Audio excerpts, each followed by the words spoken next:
আমাদের আশেপাশে কাছে যে এত সুন্দর সুন্দর কিছু জায়গা আছে তা আমরা নিজেরাও জানতাম না।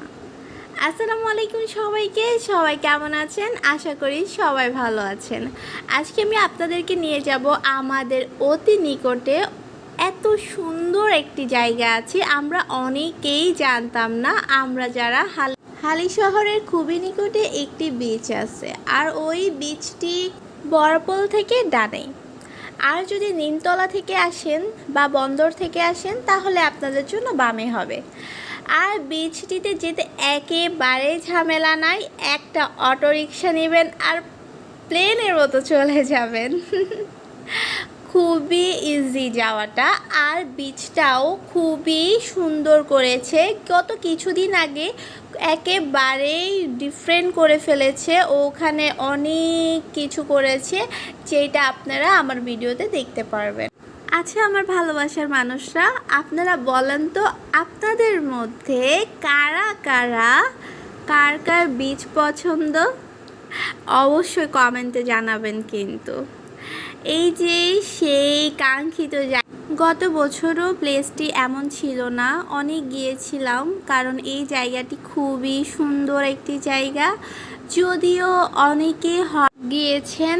আর এই প্লেসটা কিন্তু অনেক সুন্দর। আর আপনারা যারা সাগর পছন্দ করেন তাদের জন্য তো একেবারেই পারফেক্ট একটি জায়গা। আর ওখানে বসার জন্য খুব সুন্দর করে প্লেস করে দেওয়া হয়েছে, ছোট ছোট রেস্টুরেন্টের মতো অনেক সুন্দর করে দেওয়া হয়েছে। সেখানে আপনারা কাঁকড়া থেকে শুরু করে চিকেন টিক্কা, চিকেন ফ্রাই থেকে শুরু করে মোটামুটি সব কিছুই পাবেন। পেঁয়াজু আছে, যদিও আমার মনে হয় সমুদ্রের পাড়ে পেঁয়াজুটাই বেস্ট। আর এখান থেকে প্রায় আপনাদের থেকে অনেকটুকু হেঁটে যেতে হবে সমুদ্রের কাছাকাছি যেতে হলে। তবে হ্যাঁ, হয়তো বা আপনারা পানি ছুঁয়ে দেখতে পারবেন না, তবে মনটা একেবারে স্নিগ্ধতায় ভরে যাবে।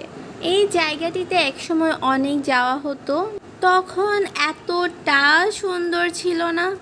তবে হ্যাঁ, আস্তে আস্তে অনেক বেশি সুন্দর করেছে জায়গাটা। আমার মনে হয় এই জায়গাটাকে আরও অনেক বেশি সুন্দর করে তোলা উচিত, যেহেতু আমাদের হালিশহর মানুষের জন্য এতটাই কাছে আর খুবই নিকটে। আমার মনে হয় এটা শুধু আমাদের হালিশহর মানুষের জন্য না, চট্টগ্রামবাসীর জন্যই খুব সুন্দর একটি প্লেস। আর আমরা ওই দিন যেতে যেতে প্রায় 5টা পার হয়ে গিয়েছিল, তাই অনেকটা সন্ধ্যা নেমে এসেছে। অনেক কিউট ছিল, পরিবেশটা অনেক সুন্দর ছিল। ওই জায়গাটিতে গেলে আপনার মনে হবে শুধু চুপটি করে আপনি বসে সাগরের দিকে তাকিয়ে থাকেন, এতটাই ভালো লাগে, এতটাই সুন্দর একটি জায়গা। আজকের ভিডিওটি দেখার জন্য সবাইকে অসংখ্য ধন্যবাদ। আসসালামু আলাইকুম।